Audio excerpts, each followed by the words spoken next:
Hey friends, welcome back to my channel, or if you're new here, welcome to my channel. My name is Morgan, and today I'm partnering with Rooted Rituals to share my daily hair care ritual focusing on a healthy scalp and 3 really fun braid tutorials for all of you. So first, I just wanted to kind of introduce you to the brand Rooted Rituals.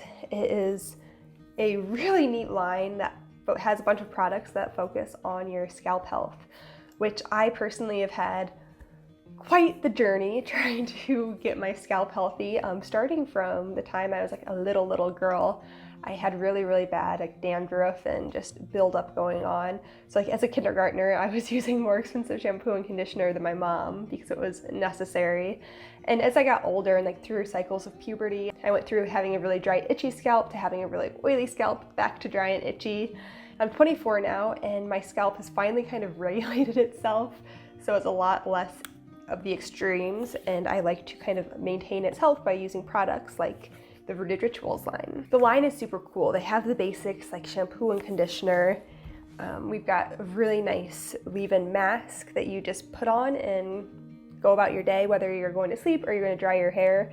This makes your hair feel so nice and look so nice too, especially if you do a blow dry after it. Your hair will have 10 times as much shine as usual. And they've got this scalp scrub that I really like using. This is great in the winter. I find I get a little more flakiness than I would in the summer, so I've been using this to kind of eliminate any of that flakiness in the shower so I'm not dealing with it while I'm trying to style my hair. Now, I just wanted to give a little shout out to the star ingredients in these Rooted Rituals line. So the ginger root and vitamin E combination is the kind of go-to, although some of the products have mint or aloe or charcoal in them. And these concentrated blends really help cool and revitalize your scalp while also improving your scalp moisture barrier over time. So the first use, you do notice difference, but then it just snowballs and you notice a bigger and bigger difference as your scalp gets healthier and healthier, which is really cool. It's also going to help thicken existing strands and fight breakage, so your hair over time is going to look a little fuller and thicker because you're not breaking as often. And now, when we use products like this quick scalp scrub or the root rinse, you're also helping kind of remove some of that buildup that can kind of clog your scalp and deteriorate its healthiness. So you're starting with a really clean foundation for your hair, so these products can do what they mean are meant to do. So one of my favorite products in the line though is this cooling and strengthening tonic, and you pair that with the Root Rejuvenating Scalp Massager.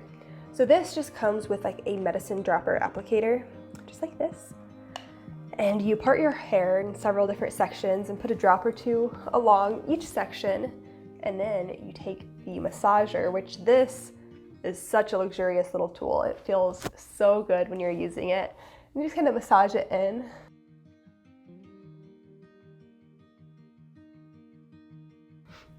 So what the tonic does, it's a great 1-2 punch for your scalp and your hair. With daily use, it's going to help maintain scalp moisture and make sure everything's really healthy up there. Now, my go-to, especially when my scalp isn't super healthy, is usually just keeping my hair down or put in a messy bun if it's greasy.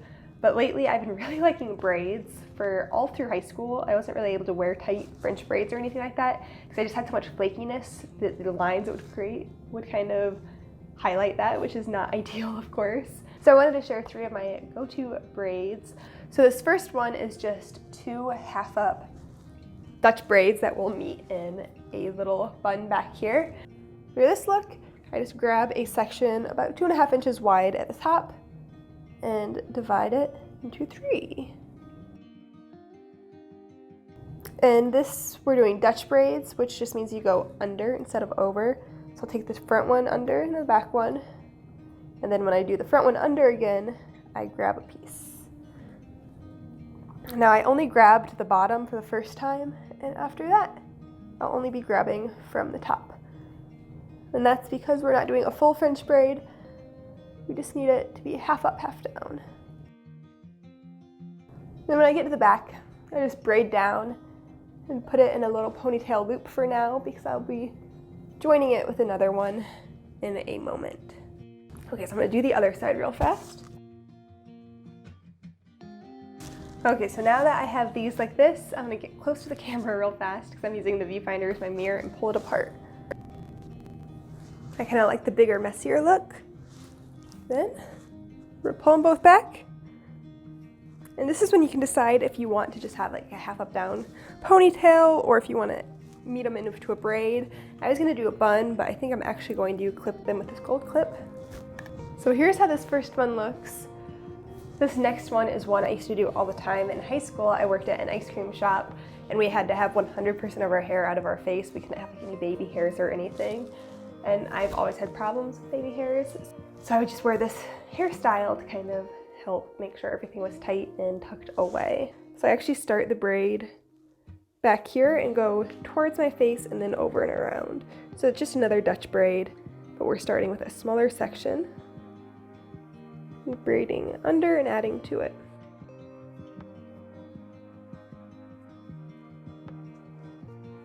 Then you're just going to kind of follow the side of your head. Since this is a smaller braid, I usually pull out as I go.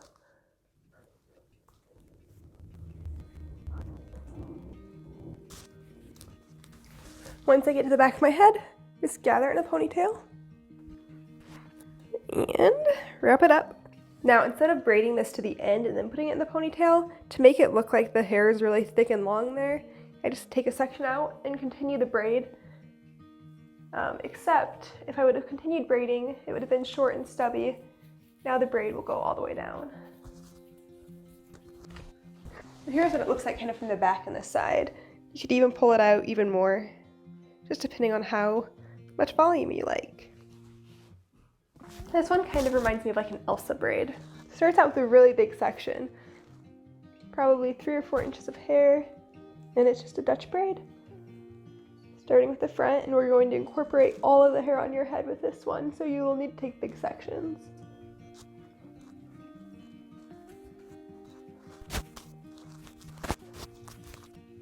Then to disguise the hair tie, what I do is I wrap a bit of hair around the base, and then